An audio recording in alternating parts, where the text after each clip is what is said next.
Hello बच्चों, कैसे हो आप सब बढ़िया। चलिए, you all are most welcome बेटा। आज हम लोग बेटे इस वीडियो में कुछ जेनेटिक्स से रिलेटेड जो बेसिक कुछ टर्म्स हैं उसको समझते हैं। ठीक है, देखो ये जो टर्म्स हैं, ये टर्म्स जब तक आप नहीं समझेंगे तो खास करके जेनेटिक्स का जो पहला चैप्टर है principles of inheritance and variation, उसको समझने में दिक्कत होती है। तो इसीलिए इन सारे टर्म्स को हम लोग अच्छे से समझ लेते हैं ताकि ये चैप्टर हमारे लिए काफ़ी आसान हो जाएगा। ठीक, चलो स्टार्ट करते हैं बेटे। तो पहला पहला जो टर्म है जेनेटिक्स से ही हम स्टार्ट करते हैं। देखो जेनेटिक्स जो टर्म है, इस टर्म को किसने दिया था? वैसे ये टर्म जो है सबसे पहले दिया था बेटसन ने। बेटसन एक 1905 में। बेटसन को हम लोग फादर ऑफ मॉडर्न जेनेटिक्स भी कहते हैं। जानते हैं फादर ऑफ जेनेटिक्स तो मेंडल हैं, ग्रेगर जॉन मेंडल, लेकिन फादर ऑफ मॉडर्न जेनेटिक्स जो है ये हम बेटसन को मानते हैं और बेटसन के द्वारा ही दिया गया ये टर्म है जेनेटिक्स। अब देखो, अब ये जो जेनेटिक्स है इसमें हम लोग किस चीज़ का स्टडी करते हैं? ठीक है, तो देखिए यहाँ पर जेनेटिक्स जो है that is the science under which we study about heredity and variation. ये दो टर्म्स हैं जिसके बारे में हम यहाँ पर डिटेल स्टडी करते हैं। पहला है हेरिडिटी, दूसरा है वेरिएशन। ठीक है, अब इन दोनों चीजों को, दोनों टर्म्स को हम समझते हैं। ये सारे टर्म्स ही हैं इसमें। तो पहला टर्म आता है हेरिडिटी। हेरिडिटी क्या है? देखो हेरिडिटी जो है ये जैसे पेरेंटल कैरेक्टर्स, जो माता पिता के जो कैरेक्टर्स होते हैं वो संतान में ऑफ स्प्रिंग्स में ट्रांसफर होते हैं। तो ये जो पेरेंटल कैरेक्टर्स का ऑफ स्प्रिंग्स में जो ट्रांसफर है या ट्रांसमिशन है, इसी प्रोसेस को हम लोग कहते हैं, मतलब ये फेनोमेनन है, यही है हेरिडिटी। देखो ट्रांसमिशन या transfer of genetic characters from parents two of springs, यानी पेरेंटल कैरेक्टर्स का ऑफ स्प्रिंग्स में ट्रांसफर होने का जो प्रोसेस है, ये जो फेनोमेनन है यही है हेरिडिटी। ठीक है, अब ये हेरिडिटी के कारण ही पेरेंटल कैरेक्टर्स ऑफ स्प्रिंग्स में संतानों में आते हैं। और इसी से रिलेटेड यहाँ पर एक टर्म है, एक लाइन है, like begets like, as parents as products.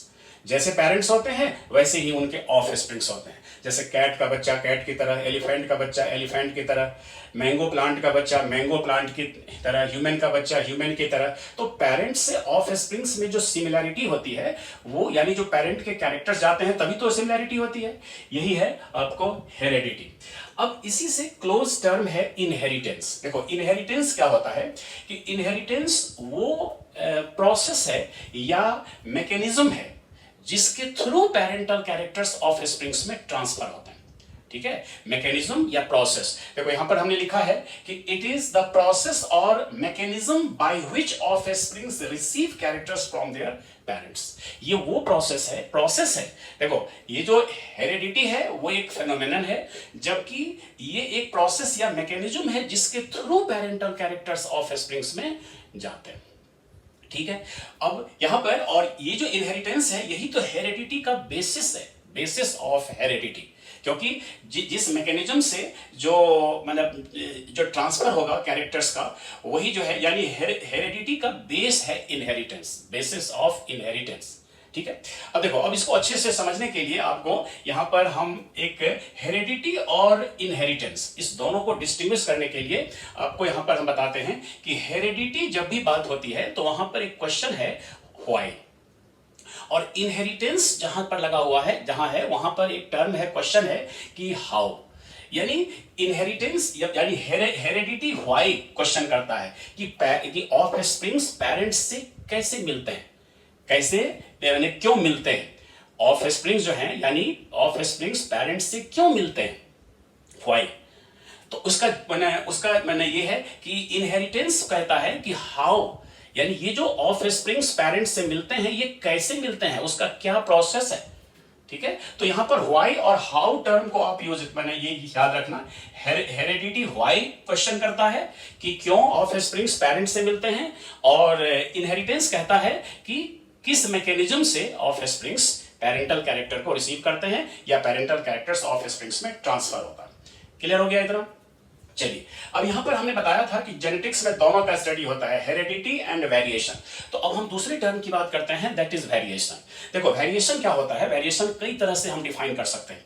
जैसे इसमें हमने अलग अलग तरह से यहां पर डिफाइन किया है, जैसे differences in of springs, differences in of springs from their parents, यानी संतान में जो पेरेंट्स से जो डिफरेंसेस आते हैं, संतानों में ऑफ स्प्रिंग्स में जो पेरेंट्स कैरेक्टर्स मोस्टली तो ट्रांसफर होते हैं, लेकिन क्या ऑफ स्प्रिंग संतान पेरेंट्स से एग्जैक्टली सेम होते हैं?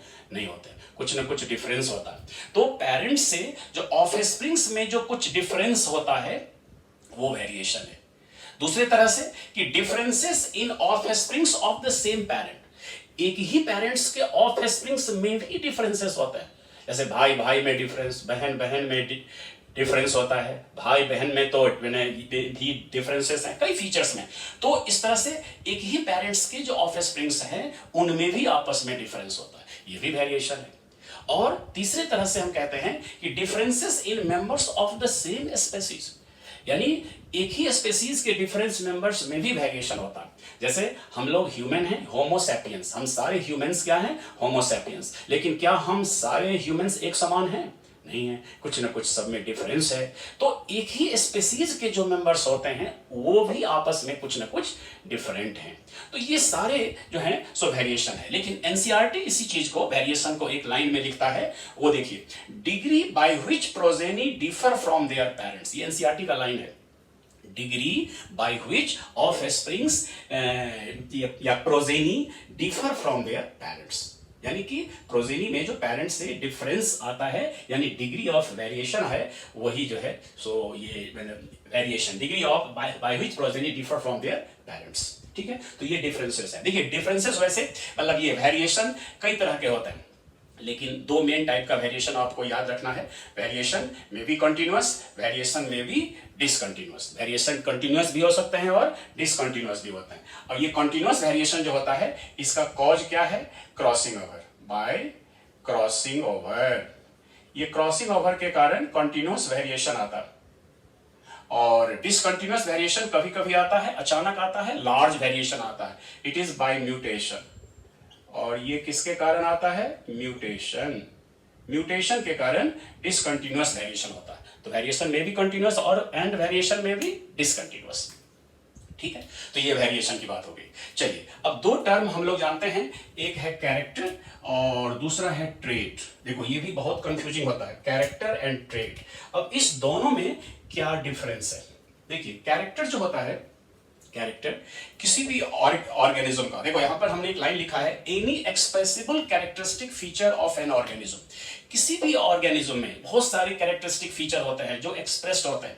तो any expressible feature of an organism, किसी भी ऑर्गेनिज्म में जो भी एक्सप्रेसिबल फीचर होते हैं, ठीक है, एक्सप्रेसिबल कैरेक्टरिस्टिक फीचर होते हैं, वो उसके क्या कहलाते हैं? कैरेक्टर। जैसे अब कैरेक्टर के कई एग्जाम्पल है, एग्जाम्पल से इसको देखो, जैसे हाइट है, आई कलर है, बॉडी कलर है, यानी स्किन कलर है, बहुत सारे ऐसे होते हैं। फ्लावर है, प्लांट है तो फ्लावर का कलर होगा, ठीक है, तो सीड का शेप होगा। ये सब जो है सो कैरेक्टर कंसीडर होता है। जैसे अब हम लोग जानते हैं कि मेंडल ने कितने कैरेक्टर को लेकर के गार्डन पीपर काम किया था? 7 कैरेक्टर्स, 7 कैरेक्टर्स थे।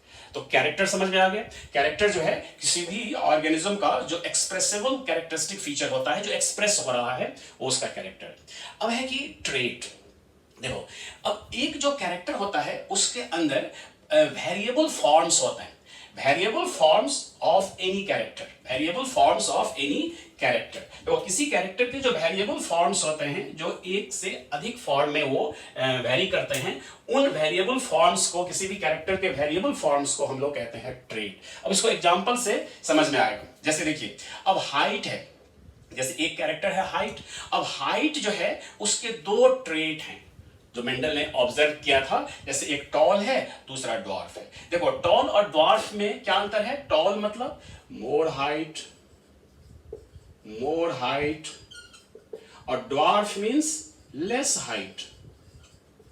तो बताओ दोनों हाइट से रिलेटेड है कि नहीं?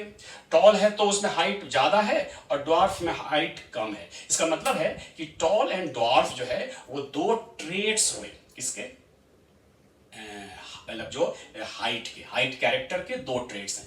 अच्छा, ऐसे ही और भी बहुत सारे एग्जांपल हो सकते हैं। जैसे सीड शेप है, तो गार्डन पी में जो सीड शेप है वो एक कैरेक्टर है। अब उस सीड शेप में राउंडेड भी हो सकते हैं, रिंकल्ड भी हो सकते हैं, ठीक है। तो ऐसे ऐसे बहुत सारे ये एक कैरेक्टर के, हाँ, लेकिन एक कैरेक्टर के 1 या 2 या 2 से ज्यादा भी ट्रेट्स हो सकते हैं। ठीक है, तो ट्रेट्स जो है वो वेरिएबल फॉर्म होता है किसी कैरेक्टर का, ठीक है। और बताए थे, और ये कि मेंडल ने जो 7 कैरेक्टर्स को कंसीडर किया था, तो केवल उसी 7 कैरेक्टर्स को उन्होंने कंसीडर किया, फाइनली चूज किया, जिसके 2 ही ट्रेट थे, ठीक है। तो ये जो है ये आपको ट्रेट हो गया। चलिए अब आगे बढ़ते हैं। नेक्स्ट टर्म आता है जीन। देखो जीन क्या होता है?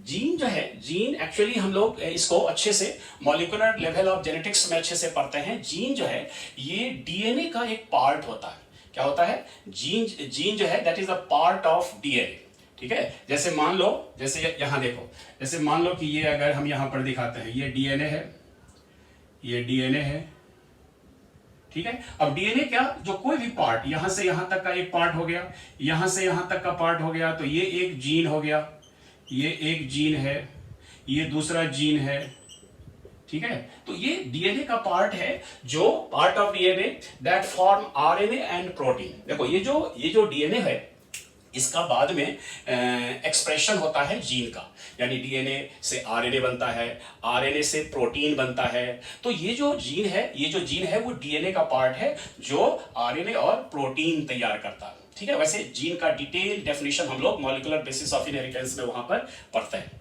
ठीक है। अब देखो, अब ये जो जीन है that is the functional unit of inheritance, functional unit of inheritance कहा जाता है।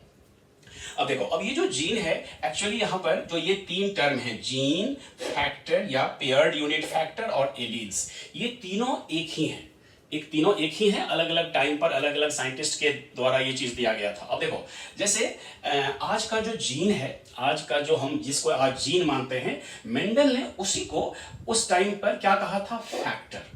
जो मेंडेलियन फैक्टर है वो आज का जीन है, ठीक है।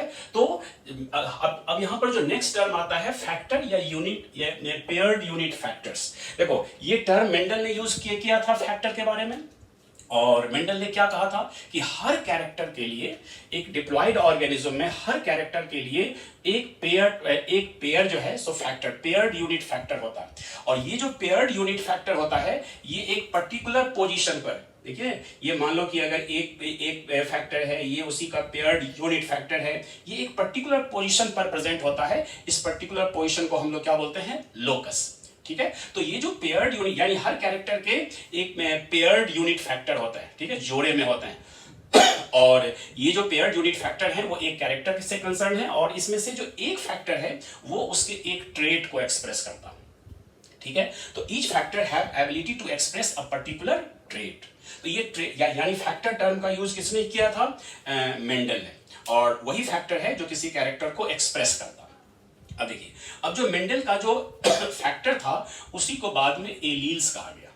एलील्स जो टर्म है ये मेंडल का नहीं है, ये बाद में बेटसन ने मेंडल के पेयर्ड फैक्टर को एलील्स कहा गया। और ये जो एलील्स होते हैं, मेंडल ने तो कहा था कि ये जो पेयर्ड फैक्टर है वो एक पर्टिकुलर पोजीशन पर में होते हैं एक कैरेक्टर के, फिर दूसरे कैरेक्टर का जो पेयर्ड फैक्टर है वो दूसरे लोकस पर में होता है, यानी वो जो पोजीशन है उसको लोकस कहा था, ठीक है। लेकिन बाद में आकर के ये जो मेंडल का जो फैक्टर है वो क्रोमोसोम पर होता है। ये सबसे पहले किसने बताया? मेंडेलियन जो फैक्टर है उसका लोकेशन एक्चुअली कहां पर होता है? क्रोमोसोम पर होता है। और इस चीज को सबसे पहले एक्सप्लेन किया था सटन एंड बोवेरी ने, जो क्रोमोसोमल थ्योरी ऑफ इनहेरिटेंस दिए थे। और उन्होंने ही कहा था कि जो मेंडल का जो फैक्टर है वो एक्चुअली क्रोमोसोम पर सिचुएटेड है, ठीक है। क्रोमोसोम से जीन को कोरिलेट किया गया था। तो वो जो मेंडल का फैक्टर है, जो आज का जीन है, वो कहां सिचुएटेड होता है? क्रोमोसोम पर, ठीक है। तो देखो, अब ये पेयर्ड फैक्टर की बात हो गई। एलील्स क्या होता है? एलील्स बताए हैं कि ये जो है ये जीन के, एक ही जीन के 2 अल्टरनेट फॉर्म होता है। देखो, तो एलील्स या एलीलोमॉर्फ भी कहते हैं, इसी को हम लोग एलीलिक पेयर भी कहते हैं। अब एलीलिक पेयर या एलील्स क्या होता है? Sorry, alternate form of a gene. मान लो कि कोई जीन है, उसका अल्टरनेट फॉर्म है। सपोज करो कि यह कैपिटल ए है और ये स्मॉल ए, तो बताओ ये जो दोनों तो एक ही जीन है लेकिन उसके 2 अल्टरनेट फॉर्म है, एक डोमिनेंट है, दूसरा रिसेसिव है। तो अगर जब किसी जीन के 2 अल्टरनेट फॉर्म को, alternate form of a gene that are located at a particular position on homologous chromosome. और देखिए ये जो एलील्स होता है ना, ये और कहीं नहीं, क्रोमोसोम पर एक पर्टिकुलर पोजीशन पर में होता, ठीक है। और कैसे क्रोमोसोम पर? एलील जब भी होगा तो होमोलोगस क्रोमोसोम पर होगा। ठीक है, अब देखिए, अब यहां पर हम आपको देखो, यहां मेंडेलियन फैक्टर है या एलील्स है, और जो इसको हम लोग यहां समझते हैं कि कैसे कैसे ये सब एक ही टर्म्स के अलग अलग फॉर्म हैं जो किस तरह से यहां पर दिखाया गया है। देखो यहाँ मेंडल ने कहा था कि मेंडल ने क्या कहा था कि ये जो फैक्टर्स होते हैं जो जोड़े में होते हैं किसी कैरेक्टर के, और अपने अपने अलग अलग कैरेक्टर से कंसर्निंग जो पेयर्ड फैक्टर है वो अपने पोजीशन पर सेपरेट लोकाई पर में प्रेजेंट होते हैं। बाद में इसी फैक्टर को एलील्स कहा गया, और ये एलील का जो पोजीशन है वो कहाँ है, क्रोमोसोम पर। जैसे देखो यहाँ ये एक होमोलोगस क्रोमोसोम है। क्या है बेटा, होमोलोगस क्रोमोसोम। होमोलोगस क्रोमोसोम का मतलब, होमोलोगस क्रोमोसोम का मतलब वैसे क्रोमोसोम पेयर जो स्ट्रक्चरली सिमिलर होते हैं। क्रोमोसोम का दोनों का लेंथ सेम होगा, पोजीशन ऑफ सेंट्रोमियर सेम होगा, आर्म्स रेशियो सेम होगा, जीन सेम होगा। तो ये जो एक होमोलोगस क्रोमोसोम है, इस होमोलोगस क्रोमोसोम पर जीन्स के एलील्स प्रेजेंट होते हैं अलग अलग लोकाई पर। जैसे यहां एग्जांपल में देखो, ए कोई जीन है, बी कोई जीन है। अगर ए जीन का यहां पर दो एलील है, कैपिटल ए स्मॉल ए, और बताओ ये कैपिटल ए और स्मॉल ए ये दोनों एक ही पोजीशन पर हैं और होमोलोगस क्रोमोसोम पर हैं। वैसे बी जीन है कोई, तो बी जीन का भी दो एलील्स है, एक क्रोमोसोम पर, दूसरा दूसरे होमोलोगस क्रोमोसोम पर। तो ये यानी जब एक ही पोजीशन पर दोनों जीन्स प्रेजेंट हैं तो इन्हीं को हम लोग क्या कहेंगे, एलील्स। ठीक है, तो ये एलील्स हैं। अब देखिए यहां पर, जैसे यहां पर इस होमोलोगस क्रोमोसोम पर एलील्स ए है, कैपिटल ए स्मॉल ए, ये कैपिटल बी स्मॉल बी भी एलील्स है। ठीक है, लेकिन अगर हम ए और बी की बात करेंगे तो ये ए और बी एलील्स नहीं है, ये नॉन एलील्स हैं। एलील्स हमेशा एक ही लोकस पर में होता है। एलील्स क्रोमोसोम के, होमोलोगस क्रोमोसोम के सेम पोजीशन पर, सेम हॉरिजॉन्टल लाइन पर होता है। देख रहे हो, यहां भी ये जो है हॉरिजॉन्टल लाइन है, यहां पर इस हॉरिजॉन्टल लाइन पर ये एलील्स हैं, इस हॉरिजॉन्टल लाइन पर ये एलील्स हैं। तो ये जो हॉरिजॉन्टल लाइंस पर जो किसी जीन के दो अल्टरनेट फॉर्म होते हैं, इन्हीं को हम एलील्स कहते हैं। और ये एलील जो हैं ये या तो सिमिलर भी हो सकते हैं या डिफरेंट भी हो सकते हैं। एक लोकस पर जो एलील्स हैं वो या तो सिमिलर होंगे, जैसे यहां पर देखो, यहां पर कैपिटल बी दोनों सेम हैं, यहां कैपिटल बी स्मॉल बी दिखाया गया है, तो दोनों डिफरेंट हैं। तो जब सेम एलील्स एक लोकस पर होते हैं तो इसी को हम लोग कहते हैं होमोजाइगस एलील्स, और जब डिफरेंट एलील्स एक लोकस पर होते हैं तो उनको हम लोग क्या कहेंगे, हेट्रोजाइगस एलील्स। तो एलील समझ में आ गया, एलील्स को ही एलीलोमॉर्फ भी कहा गया। एलील टर्म किसका दिया हुआ है, बेटसन का। ठीक है, तो जो मेंडेलियन फैक्टर है वही बाद में एलील्स कहलाया, और मेंडेलियन फैक्टर को ही जीन कहा गया। यानी एलील्स जो है वो एक ही जीन के दो अल्टरनेट फॉर्म हैं। ठीक है, ये दोनों जीन है अलग अलग, लेकिन एक ही जीन के थोड़ा सा वेरिएंट फॉर्म है, स्लाइटली मॉडिफाइड फॉर्म है, ये कह सकते हो। ठीक है, तो ये था, ये सब टर्म्स हैं। कुछ और भी टर्म्स हैं, उसको भी हम कुछ और भी टर्म्स हैं जो हम यहां पर देख लेते हैं। जैसे देखो, एक है होमोजाइगस कंडीशन। ठीक है, देखो होमोजाइगस कंडीशन जैसे अभी बताए थे कि एलील्स जो हैं जो किसी पर्टिकुलर लोकस पर हैं वो या तो सिमिलर टाइप भी हो सकते हैं या डिसिमिलर टाइप भी हो सकते हैं। तो देखो, जब किसी एक लोकस पर के जो दोनों एलील हैं अगर सेम है, सिमिलर हैं, तो ऐसे कंडीशन को कहेंगे होमोजाइगस एलील्स। ठीक है, तो similar alleles of a gene at particular locus या location, that is called homozygous. अब देखो, अब जब ये यहां पर जो कैपिटल टी है दोनों सेम है, या स्मॉल टी है दोनों सेम है, तो जब दोनों एलील्स सेम होते हैं तो हम लोग कहेंगे होमोजाइगस कंडीशन। और ये होमोजाइगस कंडीशन जो होता है ये हमेशा प्योर होता है। क्या होता है, प्योर, ऑलवेज प्योर होता है, ये प्योर होता है, इसको हम लोग प्योर फॉर्म भी कहते हैं जब होमोजाइगस कंडीशन है। और हेट्रोजाइगस कंडीशन क्या होगा, जब किसी लोकस पर के दोनों एलील अगर डिफरेंट हैं, डिफरेंट एलील्स अगर किसी लोकस पर में होता है तो उसको हम लोग हेट्रोजाइगस एलील्स कहते हैं। जैसे देखिए यहाँ पर, यहाँ कैपिटल टी स्मॉल टी, तो ये हो गया आपको हेट्रोजाइगस। इसको हम लोग हाइब्रिड या इम्प्योर फॉर्म कहते हैं। यानी देखो, ये हाइब्रिड कंडीशन है, ये क्या कंडीशन है, हाइब्रिड, या ये इम्प्योर कंडीशन, यानी इम्प्योर कहते हैं इसको। दोनों एलील्स हैं साथ साथ, इम्प्योर। ये प्योर फॉर्म है, ये इम्प्योर फॉर्म। ठीक है। अब देखिए, अब ये हो गया होमोजाइगस हेट्रोजाइगस कंडीशन। अच्छा, एक टर्म है फिनोटाइप जीनोटाइप। अब देखो इसको समझिए, फिनोटाइप और जीनोटाइप टर्म क्या होता है। फिनोटाइप होता है कि जब कोई भी कैरेक्टर को हम जब बाहर से ऑर्गेनिज्म के किसी कैरेक्टर को जो हम बाहर से ऑब्जर्व करते हैं, ऑब्जर्वेबल कैरेक्टर्स। देखो, externally observable character of an organism, जब किसी ऑर्गेनिज्म के बाहर से जो कैरेक्टर्स को हम ऑब्जर्व करते हैं वो उसका फिनोटाइप कहलाता है। जैसे किसी प्लांट का हाइट हो सकता है, फ्लावर कलर हो सकता है, एनिमल है तो उसका स्किन कलर हो सकता है, ठीक है। ये सब अलग अलग जो है सो फिनोटाइप है जो बाहर से देखते हैं। और जीनोटाइप क्या होता है, उस कैरेक्टर का, किसी पर्टिकुलर कैरेक्टर से का जो कॉन्स्टिट्यूएंट, जो जीनिक कंडीशन या जेनेटिक सेटअप होता है वो उसका जीनोटाइप कहलाता है। जेनेटिक कॉन्स्टिट्यूएंट कहो या जेनेटिक सेटअप कहो, genetic setup of any particular character of an organism is called its genotype। अब देखो यहाँ जीनोटाइप जो है ना, जैसे ये टॉल था, हाइट, तो टॉल के लिए ये उसका जीनोटाइप है। अब देखो टॉल के लिए एक दूसरा जीनोटाइप ये भी हो सकता है ये होमोजाइगस कंडीशन, ये हेटेरोजाइगस कंडीशन। फिर यहाँ ड्वार्फ है, तो ड्वार्फ जो है उसके लिए जीनोटाइप क्या है, स्मॉल टी, तो ये ड्वार्फ के लिए हो गया। तो देखो अब यहाँ पर हम क्या देख रहे हैं कि एक फिनोटाइप के लिए एक से ज्यादा जीनोटाइप भी हो सकता है। देख रहे हो यहाँ पर जो है सो ये दो जीनोटाइप है और फिनोटाइप एक ही है, टॉल, लेकिन उसका दो जीनोटाइप है। तो one phenotype may have one और मोर जीनोटाइप। अच्छा, एक चीज और जान लो कि ये जो फिनोटाइप होता है किसी ऑर्गेनिज्म का, ये दो चीजों के द्वारा कंट्रोल्ड होता है। एक तो जीनोटाइप से कंट्रोल होता है कि जीनोटाइप जैसा है उसके अकॉर्डिंगली फिनोटाइप होगा, और दूसरा है इन्वायरमेंटल कंडीशन। इन्वायरमेंटल कंडीशन से भी फिनोटाइप डिटरमाइन होता है। जैसे हम एक छोटे से एग्जांपल से इसको बताते हैं।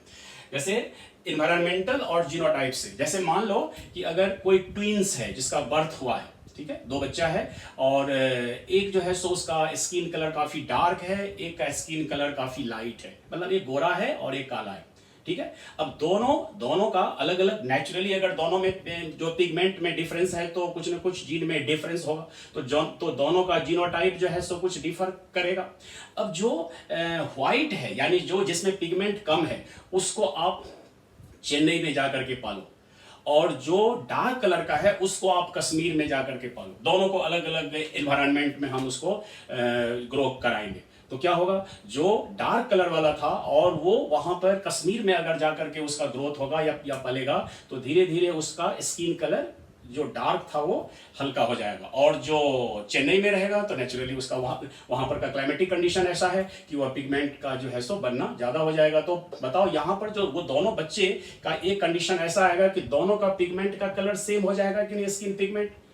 तो ये जो चेंज आया है, यानी फिनोटाइप में जो चेंज आया वो किसके कारण आया, इन्वायरमेंट के कारण आया, ठीक है। क्योंकि दोनों के जीनोटाइप में तो पहले से बाय बर्थ डिफरेंस है, लेकिन उसके फिनोटाइप में जो डिफरेंस आया that is due to environmental factor, ठीक है। ऐसे और भी कई एग्जांपल हो सकते हैं। तो ये जो है यानी फिनोटाइप किसी ऑर्गेनिज्म का दो चीजों से कंट्रोल होता है। बताओ कौन कौन, एक तो उसका जीनोटाइप कैसे कंट्रोल होगा, और दूसरा इन्वायरमेंटल फैक्टर्स भी कंट्रोल करता है, ठीक है बेटा। तो ये चीज, ये फिनोटाइप जीनोटाइप। अब एक टर्म है फिनोकॉपी। फिनोकॉपी क्या होता है, फिनोकॉपी होता है कि two different genotypes express the same phenotype under different environmental condition. अभी हमने क्या बताया, अभी हमने जो आपको बताया है एग्जांपल, वो इसी फिनोकॉपी का है। देखो, टू डिफरेंट जीनोटाइप्स, दोनों बच्चे का जीनोटाइप कुछ ना कुछ डिफरेंट है, लेकिन एक्सप्रेस द सेम फिनोटाइप बाद में जाकर के दोनों का फिनोटाइप क्या हो गया, सेम हो गया, due to under different environmental condition. तो इन्वायरमेंटल कंडीशन के कारण जो दो different genotype same phenotype express करते हैं, इसी को कहा जाता है फिनोकॉपी। यानी ये जो दोनों बच्चे जब सेम स्किन मैंने जो कलर के हो जाएंगे तो उनको फिनोकॉपी कहा जाएगा। चलिए, अब उसी में से जो एलील्स होते हैं वो डोमिनेंट भी हो सकते हैं और रिसेसिव भी हो सकते हैं। डोमिनेंट एलील क्या होगा, जब मान लो कि अगर, वैसे तो मेंडल का जब हम लोग क्रॉसिंग पैटर्न देखते हैं तो वहां पर जो मेंडल ने दो पेरेंट्स को, प्योर पेरेंट्स को क्रॉस कराए थे, और F1 जनरेशन में जो ट्रेट्स या जो एलील एक्सप्रेस करता है उसी को डोमिनेंट एलील कहेंगे, और जो ट्रेट एक्सप्रेस करता है उसको डोमिनेंट ट्रेट कहेंगे, ठीक है। और F1 जनरेशन में जो ट्रेट एक्सप्रेस नहीं करेगा उसको रिसेसिव ट्रेट, और उससे कंसर्निंग जो एलील होगा उसको रिसेसिव एलील कहेंगे, ठीक है, तो यहां पर हमने ये बताया कि डोमिनेंट एलील्स वो है जो चाहे होमोजाइगस हो चाहे हेटेरोजाइगस कंडीशन हो, दोनों में एक्सप्रेस होता है। देखो यहां देखो, यहां होमोजाइगस कंडीशन है तो भी टॉल, हेटेरोजाइगस कंडीशन है तो भी टॉल। तो बताओ डोमिनेंट एलील्स जो हैं वो होमो और हेटेरोजाइगस दोनों में एक्सप्रेस हो रहे हैं, और रिसेसिव एलील जो है that express only in homozygous condition. यहां देखिए, यहां जो रिसेसिव एलील्स है जब होमोजाइगस कंडीशन में होगा तभी तो ड्वार्फ आएगा। ठीक है, तो इस तरह से मैंने जो रिसेसिव एलील हमेशा होमोजाइगस कंडीशन में ही एक्सप्रेस होगा, जबकि डोमिनेंट एलील होमोजाइगस हो या हेटेरोजाइगस हो दोनों कंडीशन में एक्सप्रेस होता है। ठीक है, तो ये सारी टर्म्स थे बेटे आज जो हम लोग इसको एक्सप्लेन किए हैं, पढ़े हैं, और आई होप कि ये सब टर्म्स आपको समझ में आया होगा। अगर इसमें कोई भी कंफ्यूजन कहीं भी है तो आप बताना, कमेंट करना कि ये आपको कैसा लगा। ठीक है, और ये बताइएगा कि इसमें और भी कुछ आपको अगर ऐसा है तो कोई कंफ्यूजन, कुछ डाउट है तो आप बताइएगा, हम इसको बताएंगे। और अगर अच्छा लगा हो तो इसको लाइक कीजिएगा, सब्सक्राइब कर लेना। ठीक है, तो आज इतना ही। ओके, थैंक यू बेटा, थैंक यू।